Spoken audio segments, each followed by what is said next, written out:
Ang santos nga ebanghelyo para yan nga adlaw. Disyembre 31, tuig 2025. Miyerkules, ikapito ka adlaw han Oktaba han panahon han Pasko han pagkatawhan aton Ginoo Hesukristo. Kinuha didahan ebanghelyo ni San Juan, kapitulo 1, bersikulo 1, tubtob 18. Hanwaray pahimua ang kalibutan, nakada na ang pulong. Kausahan Dios ang pulong, ngan Dios God ang pulong. Tikang patinikangan, kausanahan Dios ang pulong. Gintuhahan Dios ang ngatanan nga mga butang, pinaagihan pulong. Sanglit, waray nahimo bisan usahan ngatanan nga mga binuhat, nga diri pinaagiha iya. Didahan pulong, nakadaan kinabuhi. Ngan an kinabuhi, amo an kapawa han mga tawo. An kapawa, naglamrag didahan kasisidman, ngan an kasisidman, waray gud makaparong haiya.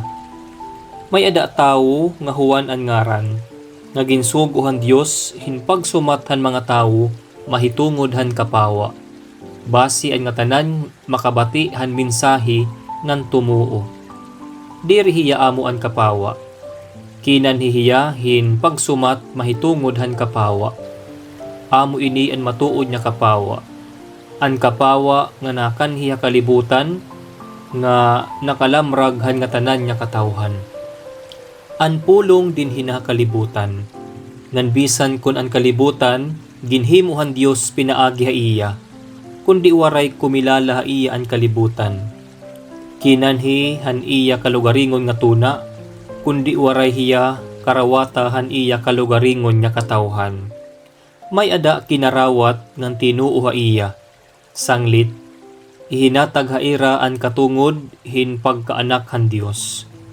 Nahimo hira nga mga anak han Dios, diri hin natural nga paagi. Ang karuyag signon, diri pinaagi hin tawo nga amay. Ang Dios nga haw, amo an ira amay. Nahimo nga tawo an pulong, ngan punuhin grasya ngan kamatuuran. Nagukoy din niya aton. Hinkit-an naton an iya himaya. An himaya nga kinarawat niya haiya pagkabugtong nga anak han Dios amay. Naghimang rawihuan mahitungod haiya. Ngan naguliat. Amo inihiya an akon ginhihimang raw haiyo han akon pagsiring. Laro labaw ha akon an masunod ha akon. Kay nakada nahiyahan waray pa ako katawo. Gintagan kita nga tanan, hin kaupayan, tikang han kahingpitan han iya grasya, nga naghahatag haaton, hin sunod-sunod nga mga kaupayan. Ginhatag han Dios an balaod, pinaagi kan Moises, kundi inabot an grasya ngan kamatuuran, pinaagi kan Hesukristo. Waray pagod na hakita han Dios, kundi an bugtong nga anak nga Dios, ngan kausahan amay, amo an nagpakilala haiya. An ebanghelyo han Ginoo, pagdayawon ka o Kristo. Haliputay nga pamalandong. Iton aton ebanghelyo yana nga ikapito nga adlaw han Oktaba han pagkatawo ni Jesus, amo an gospel account ni San Juan, kun patiunan unahimo nga tawo ang Dios.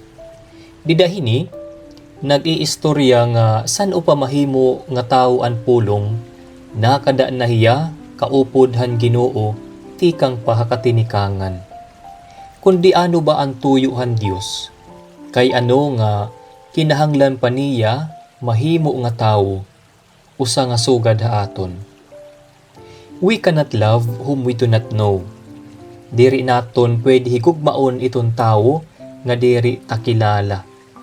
Diri naton igintatapod iton aton mga paglaom, iton aton mga inop, iton aton mga vulnerabilities, nganiton aton kalugaringon, ngadto hiton tawo nga diri naton kilala.